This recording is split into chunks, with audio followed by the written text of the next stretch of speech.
Hey everybody, how you doing? You got Eric Worrell here with RentPrep.com, and we got a new face here. We're doing an interview with Nick Loper of Side Hustle Nation. How you doing, Nick? I'm doing great, Eric. How are you? I'm doing pretty well. I feel like this will be pretty easy for our viewers because we have a very similar look, the shaved head and there's a little facial hair. So They're gonna this be like, should, "Wait, who's talking again?" Yeah, yeah, exactly. You know what? I'll throw our names up on screen so they know who's talking. there we go. So, Nick, I came across your website and your podcast, and you had a lot of really interesting content. And basically, I mean, the name it says it all already, right? Side Hustle Nation. And I reached out because I thought that you'd have some really interesting insights for our audience of landlords and property managers, because a lot of them are doing real estate as a side hustle.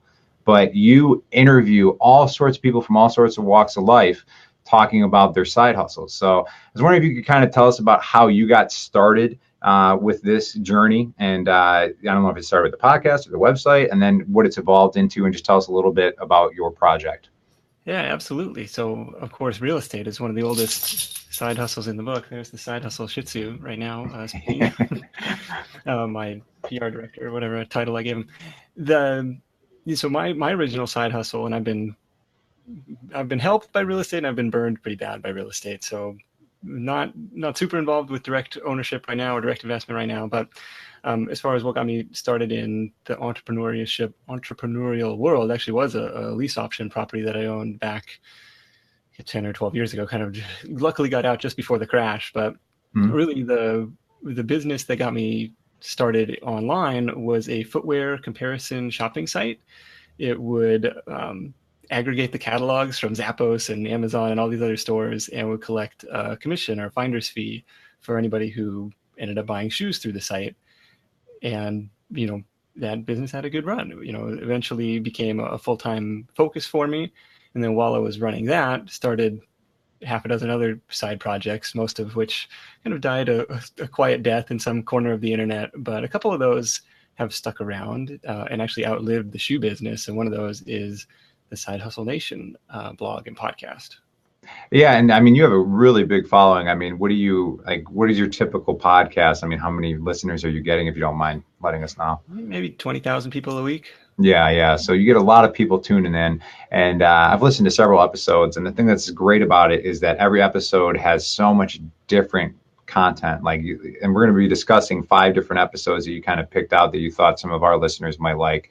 And I'll kind of do a quick recap of those. We're going to be talking about digital real estate investing, which might not be what you think when you hear the title, flea market flipping, bounce house rentals, parking lot cleanups, and turning what should be trash into treasure, but I wrote turning trash with CH, so I misspelled that. I apologize. But so we're going to kind of break each one of these down. And why don't we start? You know what? I want to leave digital real estate investing for the last one. So why don't we start with parking lot cleanup? So this was episode number 266 of your podcast. I got it up on the screen here. If anybody wants to check it out, they can check out the Facebook video if you're not watching this live.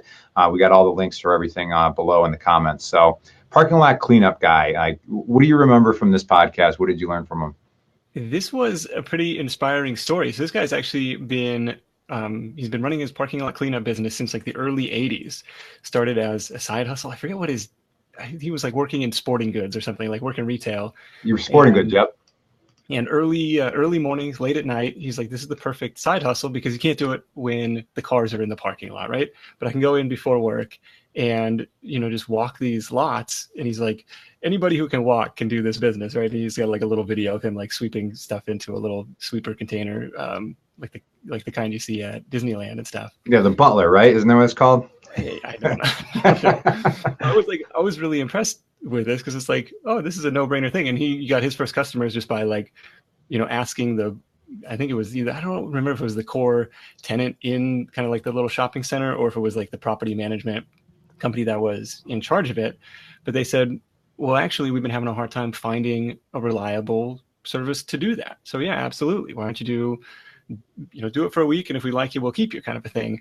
And so he was like, shoot, this is the easiest gig ever, And so he just kind of like, walks the lot as like an estimate for how long it's going to take him, and then kind of named his price.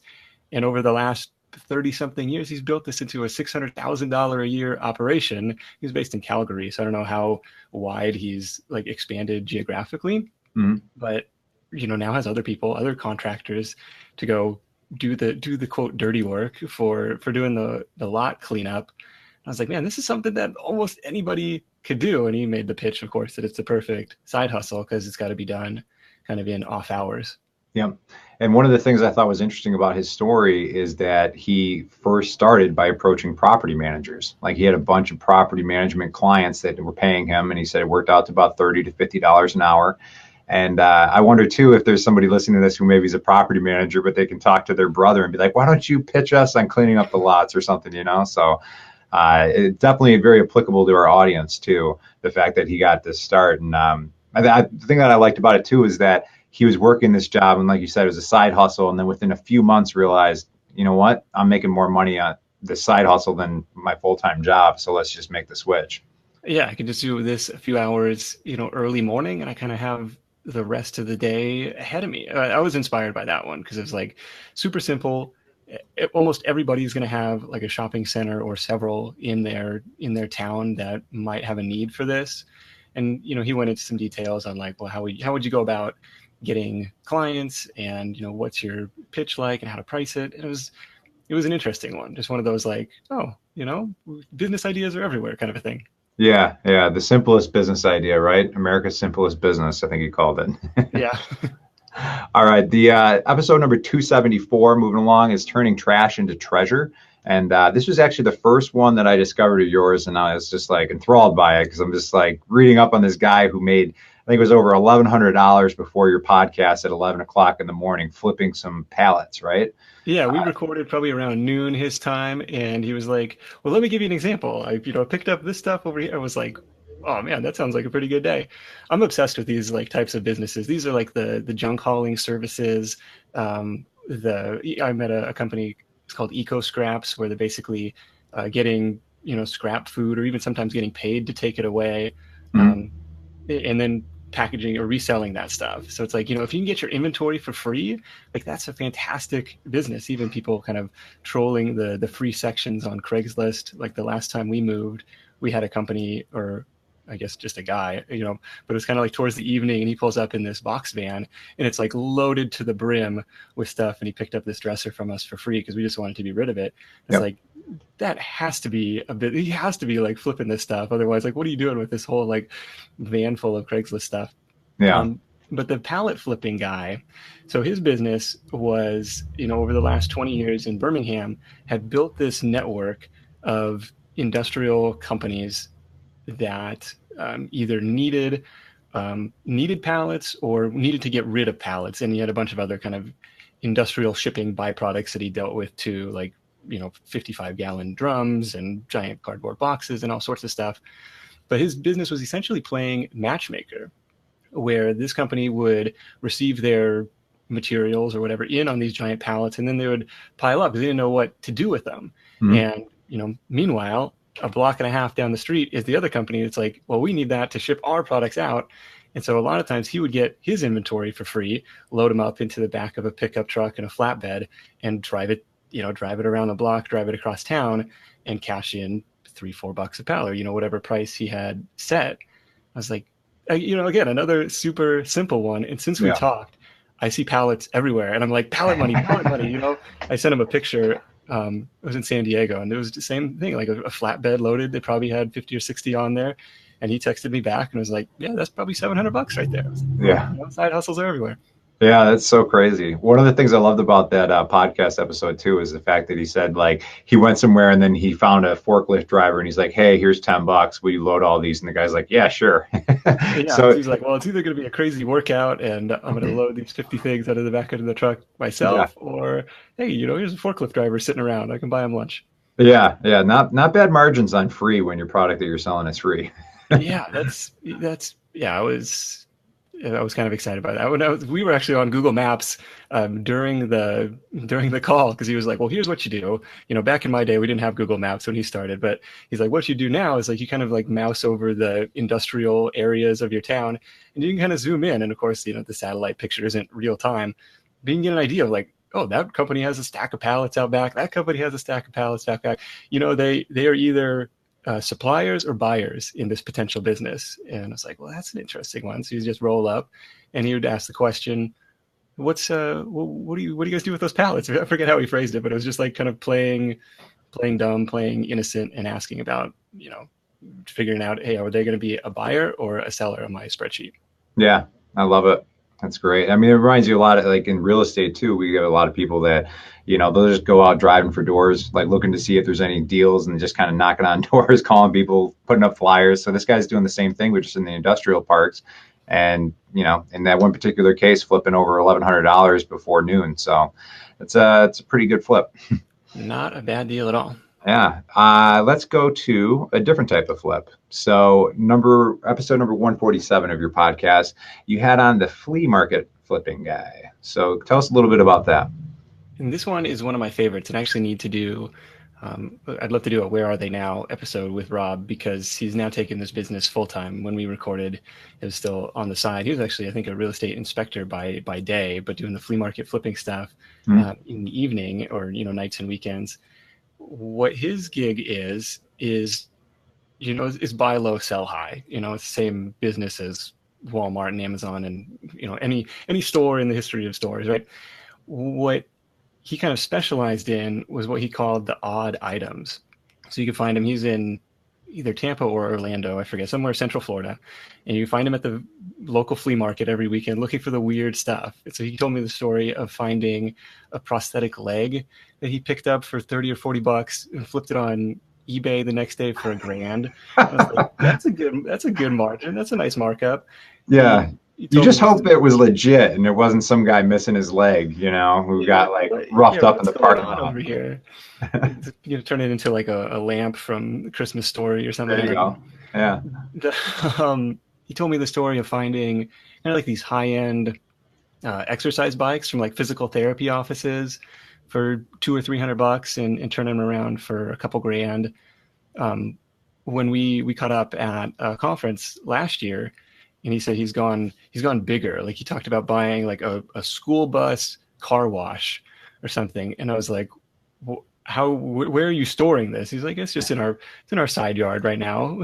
It's like, it sounds gigantic. He's like, but it was only $100. I could definitely flip it for more than that. So he's just, he has kind of a nose for finding these deals. And I think you cut out a little bit, but hopefully Nick will be right back with us. What you're comfortable with?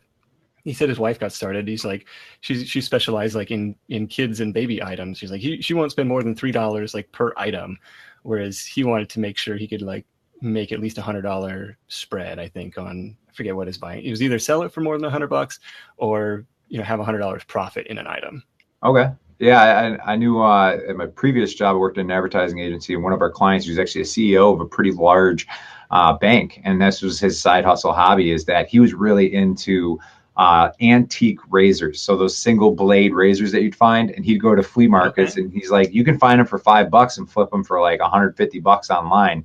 So that was his like passion, because he was, for whatever reason, he was really into those razors, and he knew exactly what to look for. So you can probably niche it down too. That can be helpful as well.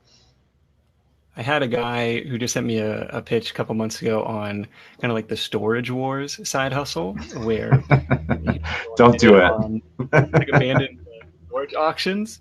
Okay. And he'd done like 100 of them. Yeah. And it's an interesting little side business. He's a high school teacher. Yeah, I'm laughing because I've done a Storage Wars like purchase, and there's two. It was my two really good buddies and myself. And you go through, and I don't know if you've ever been to one. They just kind of like open the door, and you can kind of look in and peek around a little bit, and then you just start auctioning off. And my buddy got a little like drunk with power, because we told him that he could be the one that would actually give the number, and we gave him our number of what we were willing to go to, and he just started going above it. We're like, what are you doing? Dude. We bought this storage unit, and it was pretty big. I want to say it was probably 10 by 20 at least. And when you looked at the front of it, you could see like, a sewing machine, a 2-wheel cart, like kind of some things that looked like they were pretty good shape, could be sold or whatever, and all these things. But then once we actually got into it, you got over the hump, and it was just trash. They had a garbage bag full of cigarette butts in there. Why? Yeah. You're like, why did you pay for storage so that you could keep cigarette butts in a trash bag in here?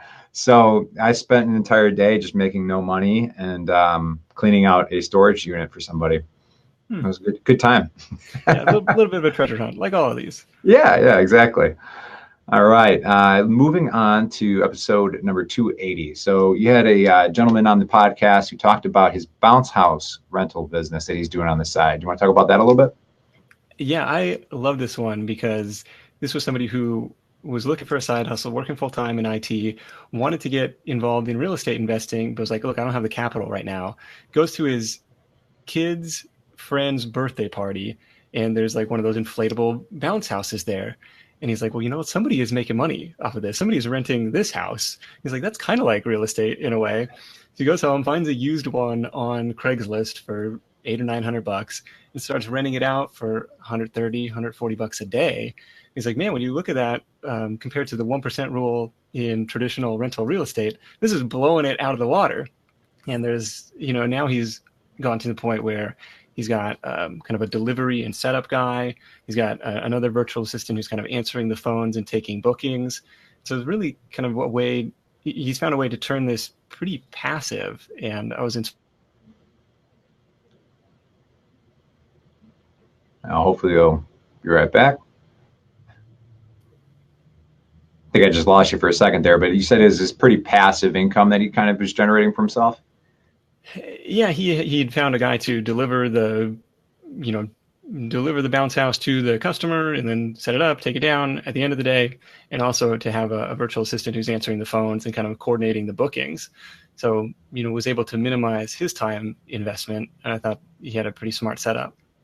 I thought I kind of looked at the show notes on this particular episode. One of the things I really like about Nick's podcast is that you can go in and just get a PDF download too of the podcast. So if you like to read rather than listen in your car or whatever you do, you can do that.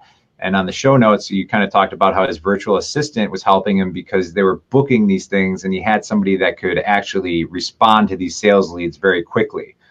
So the sales kind of weren't dying for him, which I thought was really clever too.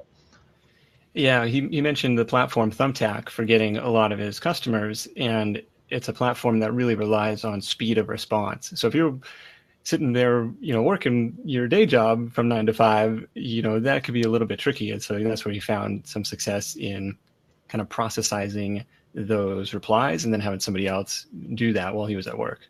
Yeah. All right. Well, let's move to the final episode that we're going to highlight here. This is episode number 182. So when I first read this title, Digital Real Estate Investing, I was thinking, all right, this is somebody who sells courses on real estate investing. And it was actually very different. You had on a gentleman by the name of Ace on your podcast for number 182. Can you tell us a little bit about that conversation? Yeah. So Ace is I don't want to call him like a business broker, but he's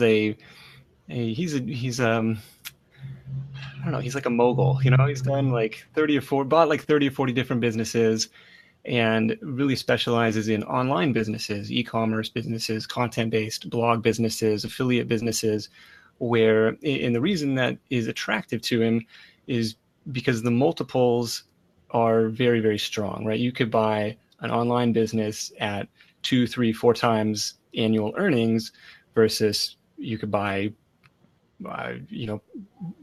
Procter & Gamble stock for 20 years annual earnings or something, compared to the PE ratios in the stock market or even traditional, rental or real estate investments.